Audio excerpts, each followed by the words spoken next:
Olá, sejam muito bem-vindos ao Narrativas Antagonista, fato do dia, a morte do réu do 8 de janeiro, o Clezão. A gente está vendo muitos comentários em redes sociais, parlamentares, é muita opinião, enfim. Nós, aqui no Narrativas Antagonista, temos um formato diferente. Você que já curte aqui o canal do Antagonista, que já é nosso fã, conhece muito bem, mas eu vou explicar para você que está chegando agora. O nosso objetivo é elevar o nível do debate político para a gente conseguir chegar em algum lugar. Porque hoje o debate político parece que cada um arruma uma verdade para chamar de sua, sai batendo no peito, gritando aquilo, com chicote na mão para bater em quem esteja ali criticando alguma coisa, e a gente não chega em lugar nenhum. Como é que a gente faz para começar a debater? A primeira coisa é se livrar das narrativas. E o que é que são narrativas? Narrativas não são necessariamente mentiras, são meias-verdades. São coisas em que o nosso coração já meio que acredita. E as pessoas veem aquilo na rede, começam a repetir e não se dão conta de que a realidade é mais complexa e de que tem muito mais gente com pensamento diferente para contribuir. É por isso que o debate não evolui. E como é que a gente faz para se livrar das narrativas? É treinando, não tem outro jeito. Então a gente faz esse treinamento diário aqui no Narrativas Antagonista, em que eu trago para vocês, primeiro, os fatos. Em segundo lugar, eu trago para você a narrativa de esquerda e a narrativa de direita. E, em último lugar, a minha opinião. E é claro que os comentários estão abertos para ouvir também a sua opinião aqui embaixo sobre o tema, que pode coincidir com a minha, pode não coincidir com a minha, você pode querer opinar sobre um ponto do qual eu nem falei aqui nesse vídeo. E eu tenho muito orgulho de dizer que a cada dia, além de ganhar mais audiência, o Narrativas Antagonista ganha um público mais qualificado, que consegue debater política, que consegue discutir política e sair desse cozidão, dessa roda viva, desse bate-boca que não está levando a gente a lugar nenhum. O tema de hoje é grave, é importante, vem comigo para os fatos. Ontem, segunda-feira, morreu no complexo penitenciário da Papuda o Clezão. O nome dele é Clériston Pereira da Cunha. 46 anos de idade. O que se sabe agora dessa morte? Foi um mal súbito. Ainda a gente não tem o laudo sobre a causa dessa morte. O Clezão é um dos réus do 8 de janeiro, que estava há meses preso no complexo penitenciário da Papuda. A Vara de Execuções Penais informou que ele teve um mal súbito durante o banho de sol, que foi atendido pela equipe médica do complexo penitenciário. Depois o corpo de bombeiros foi chamado, mas não houve como salvar o Clériston. Ainda se aguarda pelo laudo do Instituto Médico Legal apontando a causa da morte, mas fato é que ele tinha diversos problemas de saúde e isso já estava no processo. Segundo a Vara de Execuções Penais, entre janeiro e maio, ele foi atendido 6 vezes por médicos. Além disso, ele foi encaminhado em maio para um hospital. Ele estava preso desde o dia 8 de janeiro. Existe um laudo de um dos hospitais no qual ele esteve, Hospital Regional de Taguatinga, do dia 17 de julho de agora, de 2023. E ele diz que o parente está sendo acompanhado na reumatologia há cerca de 10 meses, ele tem um quadro de vasculite de múltiplos vasos e, além disso, ele teve Covid, que causou uma outra patologia. Ele ficou internado no ano de 2022 por 33 dias. Aí, esse laudo médico relata tudo ali que foi feito e termina assim, isso 17 de julho. Em função da gravidade do quadro clínico, risco de morte pela imunossupressão e infecções, solicitamos agilidade na resolução do processo penal do paciente. Os advogados do Clériston já haviam entrado com um pedido para que ele respondesse o processo em liberdade desde o começo, porque o problema de saúde ele tinha já desde antes, ele toma vários remédios por dia e ele acabou mesmo passando mal diversas vezes na cadeia. A Procuradoria-Geral da República não aceitou esse pedido logo de cara, mas ela acabou aceitando. Em setembro, a Procuradoria-Geral da República concordou com a soltura desse réu que morreu no complexo penitenciário da Papuda. O que a PGR achou que tinha de diferente em setembro, além da situação de saúde dele? Ela considerou que acabou a fase de instrução. Então, no caso dele, já haviam ocorrido as audiências com ele próprio e com as testemunhas sobre o caso específico do que ele fez.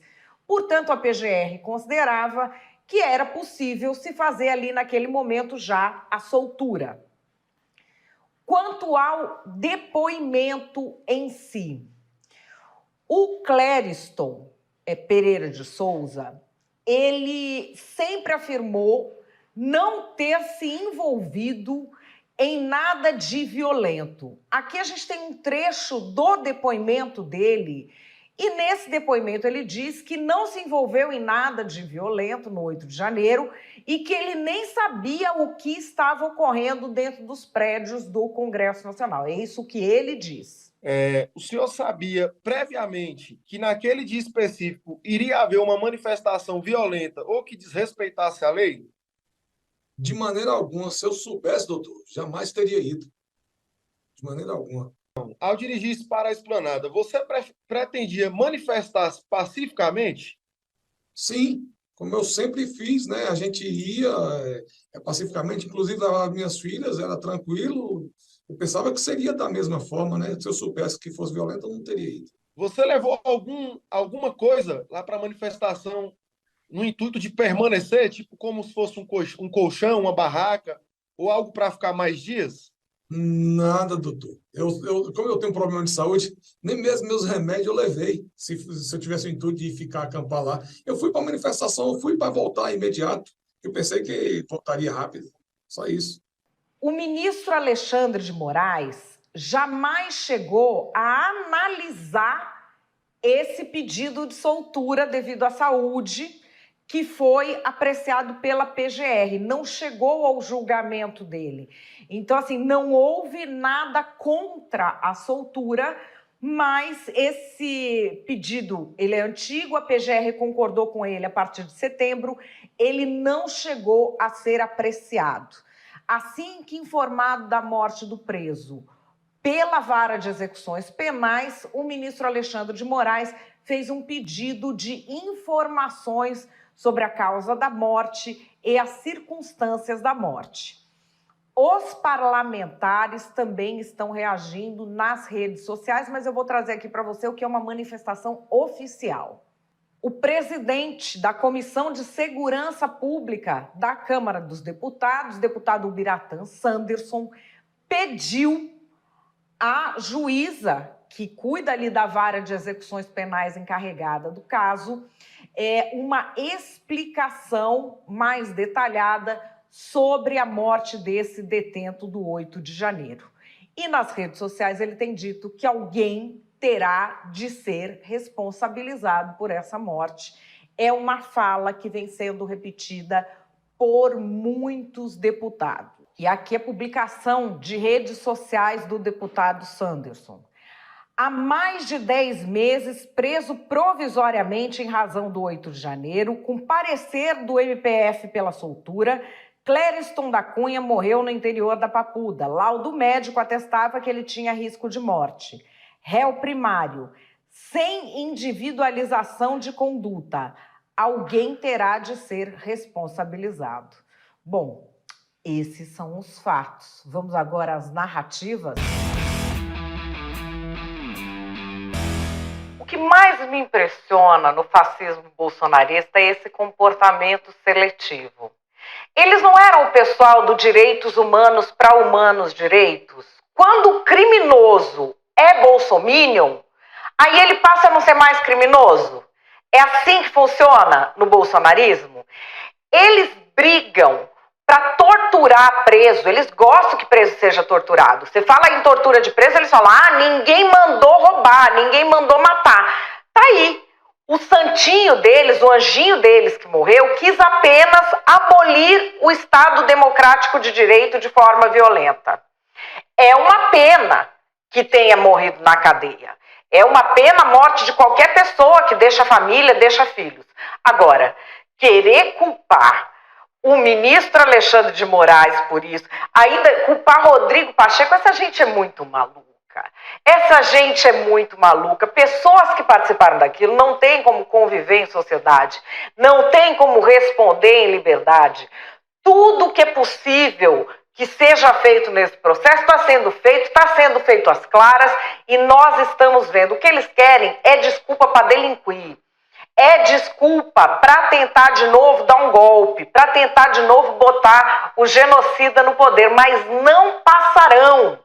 Porque, como disse o ministro Barroso, nós derrotamos o bolsonarismo. E aqui tem mais uma coisa, que é aquela ironia do destino. Se essa gente não tivesse sido favorável à tortura de presos durante tantos anos, se essa gente tivesse se juntado à esquerda na briga por condições dignas no presídio, talvez agora o preso deles estivesse vivo porque estivesse em melhores condições. Vocês veem, quem planta colhe, quem planta vento colhe tempestade.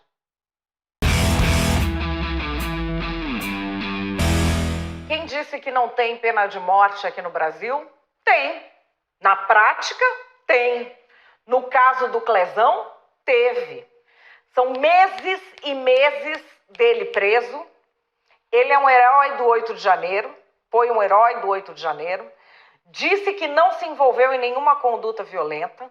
Não há individualização da conduta dele, não há prova de que ele participou de nada violento. Ele está preso de 8 de janeiro, ficou preso de 8 de janeiro até morrer na cadeia. Foi várias vezes para o hospital, os médicos falando que ele tinha risco de vida. A Procuradoria-Geral da República reconheceu que ele precisava ser solto, isso faz 2 meses. E aí? Morreu. É pena de morte. Alexandre de Moraes condenou uma pessoa à pena de morte. É simples assim. Mas não é só ele que tem sangue nas mãos, não. Não é só ele. Rodrigo Pacheco, que não faz o impeachment de Alexandre de Moraes, também é outro que tem o sangue nas mãos. Esse impeachment já tinha que estar sendo pautado e está correndo agora. Porque um cidadão brasileiro que não tem nenhum registro criminal, esse do 8 de janeiro é duvidoso porque não foi individualizado, foi mantido preso sabendo que ele ia morrer e até que ele morresse. E como isso contrasta com o tratamento que o STF dá para corrupto, né? Nossa, gente, corrupto, qualquer coisa é tortura. Estão soltando aí todo mundo, é Sérgio Cabral que quer ser deputado, é o tal do cara lá, o Emílio Odebrecht, que fez um livro que ele é a maior vítima da sociedade de toda a história, foi torturado. Vocês vejam como é a inversão de valores nesse país. Mas ainda tem gente para gritar por justiça, não se engane.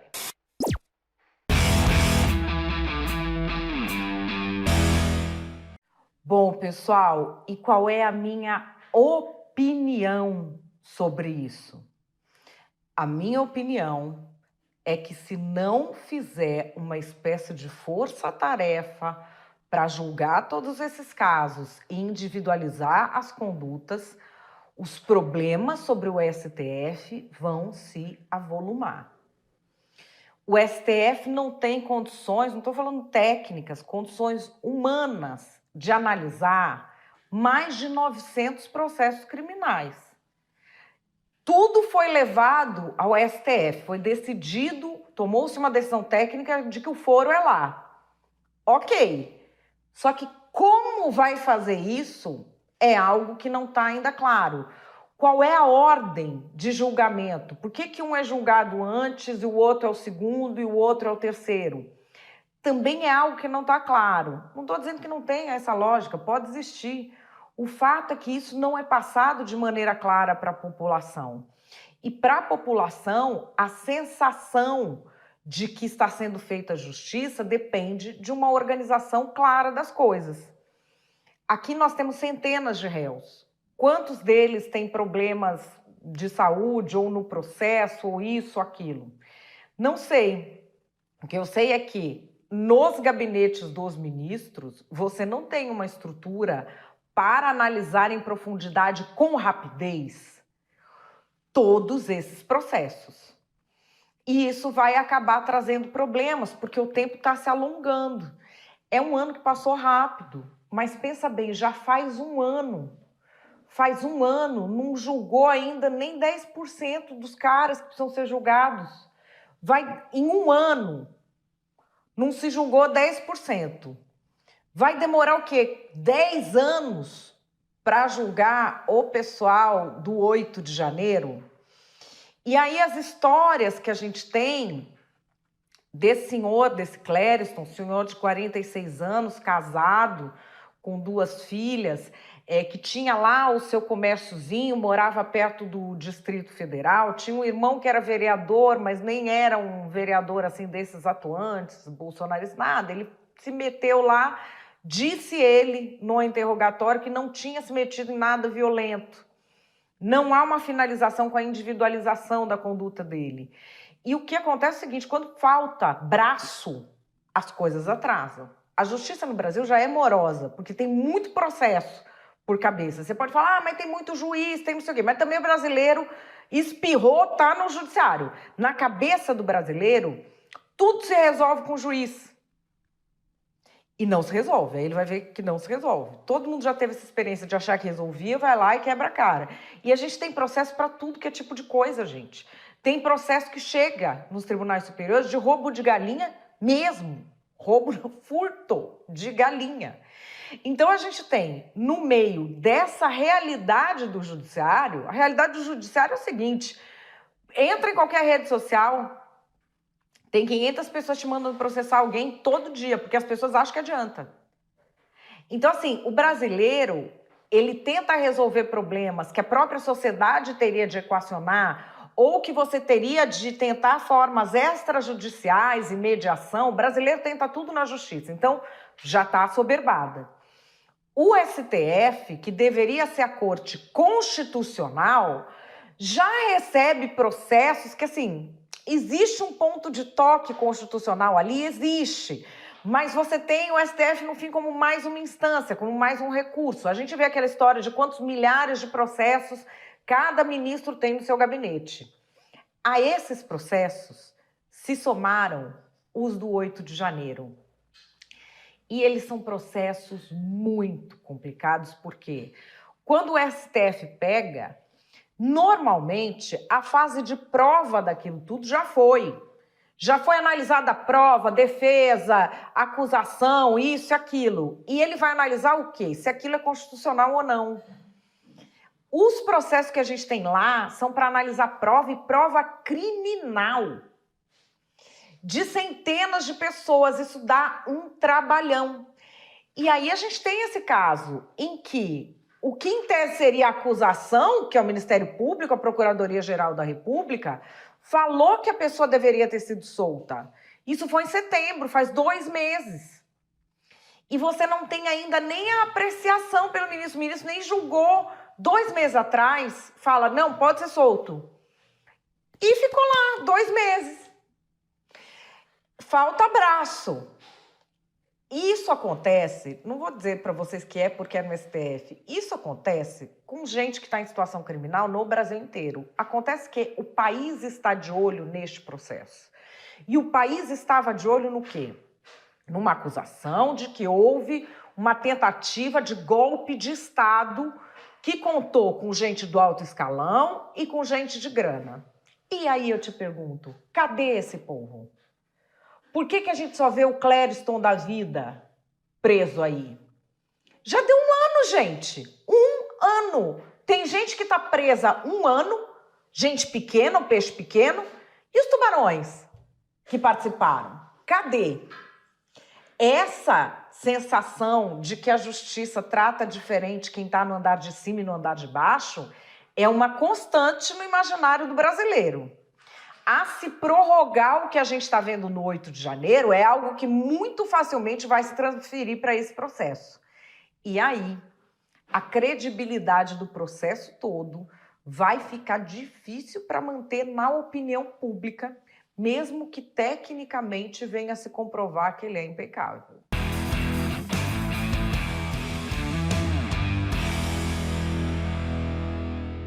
Bom, pessoal, Narrativas Antagonistas desta segunda-feira vai ficando por aqui. Deixa aqui embaixo a sua opinião, que eu quero saber, sem esquecer, claro, de deixar o meu joinha, de compartilhar esse vídeo com alguém e de ir aumentando este público que vem aqui conhecer este formato novo, esse formato do Narrativas Antagonistas, que eu quero saber se você gosta, se você não gosta, enfim. Comentários estão sempre abertos. Quero também saber se você faz parte do pessoal que me vê ao vivo de segunda a sexta às 5 horas da tarde, ou se você é da galera que gosta de juntar um monte de narrativas antagonistas e maratonar no final de semana. Depois me conta, hein? Quero saber. Tô amanhã de volta aqui, pontualmente às 5 horas. Beijo e até lá!